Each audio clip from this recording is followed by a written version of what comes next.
नमस्कार, मी मोनिका शर्मा आणि आपण पाहत आहात लोकसेतू मराठी न्यूज चॅनल। तर चला पाहूया आजच्या बातम्यांमध्ये काय खास आहे।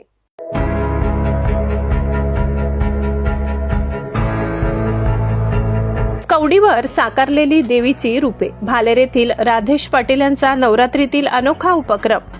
नवरात्रोत्सव हा देवीच्या विविध रूपांच्या उपासनेचा सोहळा मानला जातो। या पावन पर्वात भालेर येथील चिरंजीव राधेश भूपेंद्र पाटील यांनी अनोखा उपक्रम राबवत कवडीवर देवींची रूपे साकारून सर्वांचे लक्ष वेधून घेतले। परंपरेशी निगडीत असलेल्या या संकल्पनेला कलात्मक स्पर्श देत त्यांनी नवरात्रोत्सवात वेगळेच आध्यात्मिक वातावरण निर्माण केले आहे। पुराण कथेनुसार असुरांचा नाश करण्यासाठी देवी काही काळ अदृश्य झाली होती।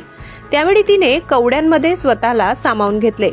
त्यामुळे कवडीला देवीचे प्रतीक मानले जाऊ लागले आणि घराघरात तिची पूजा केली जाऊ लागली। देवी कवडीत सामावलेली आहे ही श्रद्धा आजही टिकून आहे। राधेश पाटील यांनी सांगितले की कलर्स मराठी वाहिनीवरील आई तुळजाभवानी मालिकेतून मला कवडीविषयीची प्रेरणा मिळाली। देवी कवडीत सामावलेली आहे हा विचार हृदयाला भिडला। त्यातूनच नवरात्राच्या निमित्ताने कवडीवर देवींची रूपे रेखाटण्याचा संकल्प केला।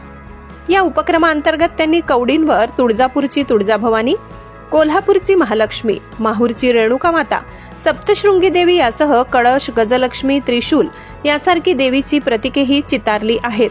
कलात्मक रेखाटनातून त्यांनी श्रद्धेचा व संस्कृतीचा सुंदर संगम साधलाय। गावकऱ्यांनी या उपक्रमाचे मनपूर्वक कौतुक केले असून नवरात्रोत्सवाच्या पार्श्वभूमीवर राधेश पाटील यांची ही कला भक्तिभावनेला नवीन उंची देणारी ठरली आहे। स्थानिक श्रद्धाळूंच्या मते कवडीवर देवीची रूपे साकारण्याची ही कल्पना केवळ अनोखीच नव्हे तर अध्यात्माला कलात्मकतेची जोड देणारी आहे। भालेर गावात आता या कलाकृतींमुळे नवरात्रोत्सवाचे आकर्षक अधिकच वाढले असून अनेक भाविक देवीच्या रूपांचे दर्शन घेण्यासाठी उत्सुक आहेत।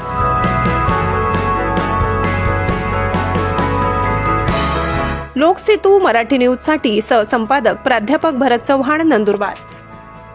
साठी एवढंच। ताज्या घडामोडी, स्थानिक बातम्या आणि महत्त्वाच्या अपडेट्स जाणून घेण्यासाठी आमच्या लोकसेतू मराठी न्यूज चॅनलला सबस्क्राइब करा। धन्यवाद।